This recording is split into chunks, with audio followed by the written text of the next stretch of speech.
Hello সবাইকে, আশা করি সবাই ভালো আছে। তো একজন দিদি কমেন্ট করেছেন যে বিবাহিত উনি আর একটা বাচ্চাও আছে, তো কীভাবে প্রিপারেশন নিলে উনি এএনএমটা পাস করতে পারবেন। তো যারা বিবাহিত আছেন অনেকেরই প্রবলেম হয় যে পড়ার শিডিউলটা কীভাবে সেট করবে যাতে এক্সামটা ক্র্যাক করা যায়।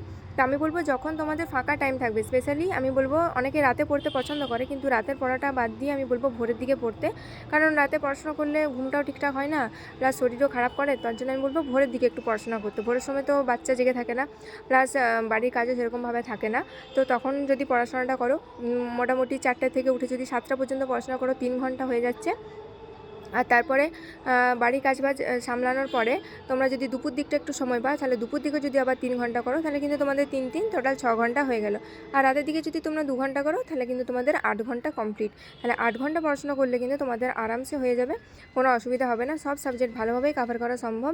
আমিও টিউশন করতাম, তো টিউশন করে নিজের প্রিপারেশন করেছি। তো আমি সারাদিনই টিউশন পড়তাম। আমি ভোরের দিক, দুপুর দিক আর ওই রাতের দিক, ওইভাবে আমি কিন্তু পড়াশোনাটা করেছি। সারাদিন হয়তো আমার সংসার নেই বলে হয়তো বাড়ির কাজ নেই সেভাবে, কিন্তু আমি টিউশন করতাম প্রচুর পরিমাণে। তো আমার ওখানে কিন্তু টাইম অনেকটাই যেত।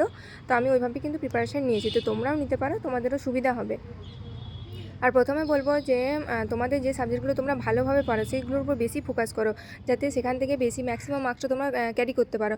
অনেকেই ধরো ম্যাথ পারো না, বা অনেকেই ফিজিক্স পারো না, ঠিক আছে? তো যেগুলো পারো না, ধরো পাচ্ছই না, অনেক চেষ্টা করছো পাচ্ছ না, তো সেখানে আমি বলবো শুধু শুধু টাইম ওয়েস্ট না করে যেগুলো পাচ্ছ সেগুলোর উপর আরও বেশি করে জোর দাও, যাতে সেখান থেকে অনেকটা ম্যাক্সিমাম মার্কস যাতে তোমরা ক্যারি করতে পারো।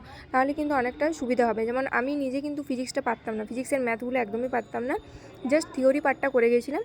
তো থিওরি পার্টটাই করেছিলাম। আর ম্যাথ যেহেতু আমি পাচ্ছিলাম না, তো আমি ভাবলাম শুধু শুধু টাইম নষ্ট করে লাভ নেই।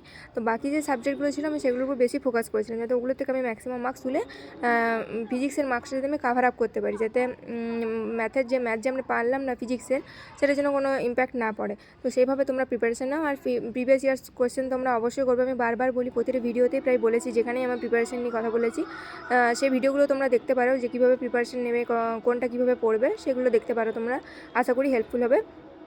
তো যে দিদি কমেন্ট করেছিলে, আশা করি ভিডিওটা তোমার জন্য হেল্পফুল হবে। সেভাবে পড়ে দেখো, আশা করছি তুমি অবশ্যই পারবে।